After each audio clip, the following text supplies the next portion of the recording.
Hey guys, मेरा नाम MJ है और आज हम जिस बारे में जानने वाले हैं वो है एक्सेल पर सैलरी शीट कैसे बनाते हैं। एक्सेल पर सैलरी शीट बनाने के लिए सबसे पहले हम जान लेते हैं हम अपने पीसी पर एक्सेल को कैसे ओपन करेंगे। इसके दो तरीके हैं। सबसे पहला तरीका है स्टार्ट बटन के द्वारा और दूसरा है रन कमांड के द्वारा। तो चलिए चलते हैं अपने डेस्कटॉप स्क्रीन पर। यहाँ पर अगर आपने रिसेंटली ओपन किया एक्सेल तो वहाँ पर आपको एक्सेल मिल जाएगा, अदरवाइज़ आपको माइक्रोसॉफ्ट ऑफिस का फोल्डर में एक्सेल मिल जाएगा। आप डायरेक्ट भी एक्सेल टाइप कर सकते हैं। ये हमारे पास एक्सेल 2007 है। दूसरा तरीका जो है वो है विंडोज़ आर के थ्रू। विंडो के साथ आपको आर बटन अपने कीबोर्ड पर प्रेस करना है और एक्सेल टाइप कर ओके कर देना है। आप डायरेक्ट एंटर भी कर सकते हैं। ये एक्सेल ओपन होकर आ जाएगा। ये एक्सेल का इंटरफेस है। एक्सेल पर सैलरी शीट बनाने के लिए बेसिकली हमें कुछ डिटेल्स की ज़रूरत होगी। सबसे पहले तो आपको एम्प्लॉइज़ का नेम होना चाहिए आपके पास, उनकी पोस्ट होनी चाहिए, उनकी एज होनी चाहिए और उनकी सैलरी भी आपके पास होनी चाहिए। आपके पास ये डाटा होना चाहिए। इसके बाद हम कुछ सेल्स को सिलेक्ट करके उन्हें मर्ज कर रहे हैं, क्योंकि हम एज अ हेडिंग वहाँ पर सैलरी टाइप करेंगे और उसे पूरा सिलेक्ट कर और फॉन्ट को ग्रो कर देंगे ताकि वो हाईलाइट हो कि ये सैलरी शीट है। आप अपने हिसाब से उसकी एडिटिंग कलरिंग कर सकते हैं। हम फर्स्ट रो में हेडिंग टाइप कर रहे हैं नेम। यहाँ पर हम एम्प्लॉइज़ का नेम लिखेंगे, जो डाटा आपके पास पहले से दिया हुआ होगा। उनकी पोस्ट, वो किस पोस्ट पर है, वो क्या काम करते हैं। दूसरा उनकी एज, उनकी उम्र क्या है, एज ग्रुप क्या है। और अगला है सैलरी, उनकी सैलरी क्या है। और सैलरी के साथ आपको HRA, DA, PF यानी house rent allowance, DNS allowance, profit end fund and total salary, ये सब फॉर्मूला के थ्रू निकालना होगा। वो हम अभी आपको बताएंगे। सबसे पहले हम एम्प्लॉय के नेम में एम्प्लॉय नेम लिख लेते हैं, जैसे कि अमन आकाश लिख लेते हैं। और दूसरा एम्प्लॉय का नेम लिख लेते हैं अमन।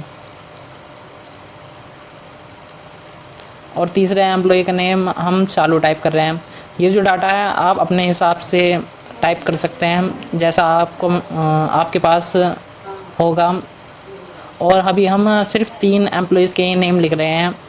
आप जितने चाहे उतने एम्प्लॉयज़ के नेम लिख सकते हैं और जितनी बार चाहें उतनी बार लिख सकते हैं। और फिर उसके बाद हम उनकी पोस्ट लिख रहे हैं। सबसे पहले हम जो कि एम्प्लॉय है आकाश, उसको पोस्ट दे रहे हैं CA चार्टेड अकाउंटेंट की। दूसरा जो है एम्प्लॉय है अमन, उसको हम DO यानी डाटा एंट्री ऑपरेटर की पोस्ट दे रहे हैं। तीसरा है सालू, उनको जो है हम एज ए टीचर की पोस्ट दे रहे हैं। फिर उसके बाद हम एज और सैलरी, जो कि मैंने पहले से टाइप की हुई थी और कॉपी कर ली थी, तो उसे पेस्ट कर देते हैं। आपके पास जो डाटा होगा आप उस हिसाब से टाइप करिएगा। अगला है HRA यानी house rent allowance. House rent allowance basically salary का 2% होता है। तो इसके लिए हम जो फॉर्मूला लगाएंगे वो है इक्वल टू सैलरी सेलेक्ट करेंगे हम और अपने कीबोर्ड में स्टार बटन प्रेस करेंगे और फिर उसके बाद आपको 2 और स्टार सिंबल भी टाइप करना है। इसके बाद आपको एंटर प्रेस कर देना है और सैलरी शीट का HRA यानी हाउस रेंट अलाउंस जो कि 2% है वो आ जाएगा। इसके बाद DNS अलाउंस जो कि सैलरी का 4% होता है।